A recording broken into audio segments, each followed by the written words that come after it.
महाराज जी आज लेकिन बम्मा नेत्र फड़क रहे मंत्री साहब। क्या महाराज बम्मा नेत्र फड़क रहा है? मंत्री साहब बोलो महाराज जी। आज कुछ हो तब है सिंह दौड़ी में मुझे मालूम पड़ता है मंत्री राज। क्या अपना गढ़ी में कुछ होने वाला है? हाँ है मंत्री साहब। नहीं महाराज ये कभी नहीं हो सकता है।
लेकिन डोरी पे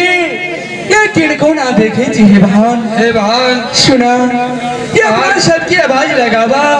या जरूर की डोरी पे निकल के यार या भैया भैया कह के या पांचों बहन भी सारा उनका चरण में गिरा है भान। ठीक है जरूर की भैया की दया लगन के अपना शिव की पूजा दादी है भैया। ठीक है जय भान जल्दी चल है भान। ये किया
बहुत जल्द से निकालो दरबार से।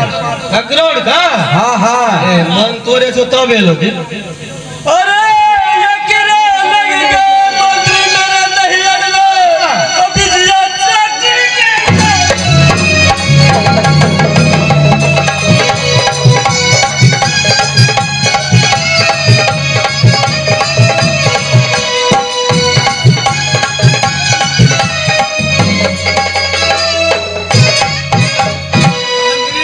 नाली मैं जितने बोलते हो हाँ उतने करो बहुत जल्द ठीक है महाराज निकालो बहुत जल्द से ठीक है।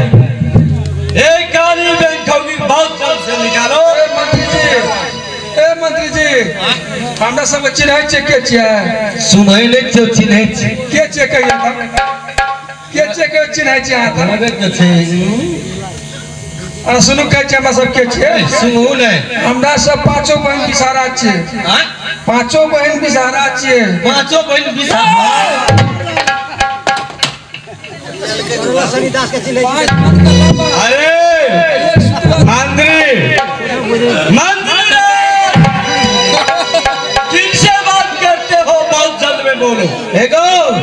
कहे छले हम सुनते रहिए तब पीछे में तू फंसा देलिए बहुत जल्द में ए या पूछो कौन है ए मंत्री जी हमरा देह बने सुन रुपया कट कट है हमरा सुनू कहै छियै हां बाजू सरा से हमरा सब पांचों बहन बिसारा छियै अहाँ के धन जौवन लेवे खातिर नहीं आयल छियै ए बुझलियै हाँ। अहाँ के जे मालिक के चंदू सुधाकर हाँ। राजा निजात कंपनिया हां ओकरा से 5 धान के लाबा हाँ। आ एक सितवा दूध दे देते ना हाँ। तो दुनिया संसार हमरा सब पांचों बहन बिसारा के सब पूजा देते हमर घाट में से नहीं देखते मालिक सब ने कह के हाँ। 5 धान के लाबा एक सितवा दूध दे दिया हमरा सब चल जेते हां मतलब इतना नहीं रहबी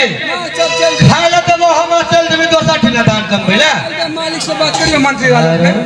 मालिक ने ओ मालिक एता आ जा क्या बात है बोलो मालिक यौ ई सब त कना न कना बजै छै क्या बात है बहुत जल्द में बोलो ई सब कहे छै हम पांचों बहन छै पिसा है तू अपन मालिक से कही 5 धान के लाबा एक सितवा दूध नहीं नहीं अरबा धान के उसना कर हाँ मालिक मतलब पांचे बोलावा यानी धान के एक सितवा दूध आ एक सितवा दूध में भी एक छिड़ू हां खा दियो उछल निके कह चल मंत्री रे सुनावे नहीं बता दे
ये दूध लावा खाय छै त बैंक केना खाय छै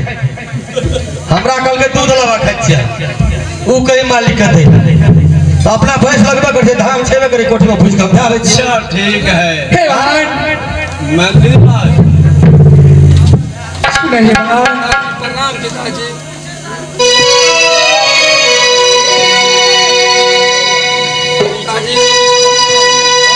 ये 5 धान के अलावा एक पिताजी ये हमरा सबके दुनिया संसार में ये नाम अमर है पांचों बहन बिसारा के पिताजी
हे भाई ये चाहना कि चंदू सुदागर ये पांच धाम के लबक सतवा दूध ना देले पांचों बहन बिसारा के ओइना के अपन पांचों बहन बिसारा ये जैसे में मुसीबत पड़ते हैं भान ये तो छोड़ो ना है भान बोले भान ये की एक समय की बात है भान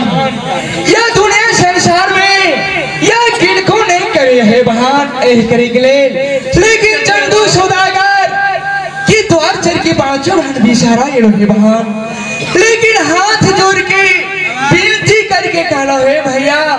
लेकिन बामा हाथ के बामा पैर तक से देव पूजा कि दुनिया संसार में पांचों बहन बिसारा की नाम आवा है, लेकिन तुमो नहीं मान रहे भगवान। प्रेम की चंडाल चंदू सौदागर हे भान इस समय में कहना झाल या धन देख धन गौरव या बेटा देख ईमान हे भान, लेकिन हे भान या पांचों बहन बिसारा यार जी या कि चंदू सौदागर के या जहना धन के गौरव या बेटा की ईमान देखलक हे भान तैना या पांचों बहन बिसारा जरूर कर घमंड के तुरंत हे भान से ना तो अपने पांचों बहन बिसारा जगह से चलब का माहौल जैसे में जरूरी पर पांचों बहन के या उस समय जगह सुन ना तो पूजा लगे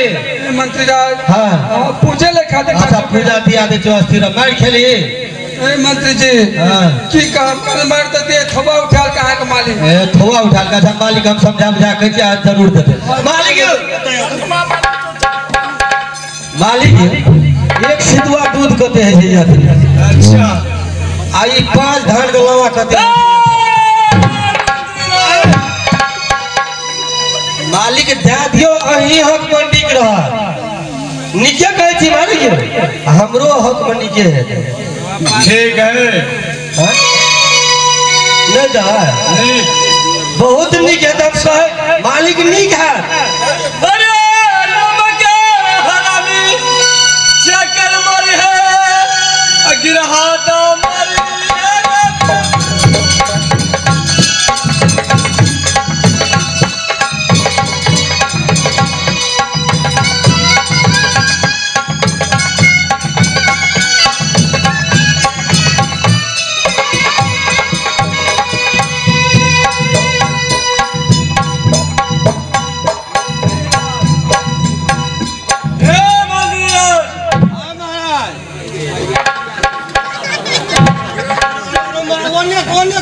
पहले ये बोलो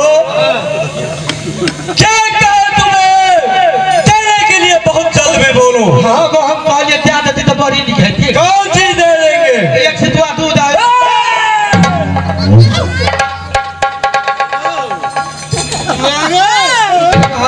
चाइना के चंद सुदागर करब उठेला कोयना के अपना पांचों बहन बिसारा जगह चला ये जैसे मुसीबत पड़े उस समय पांचों बहन बिसारा जाकर मेहमान हिया किया हिया रबर रबर हिया हिया हिया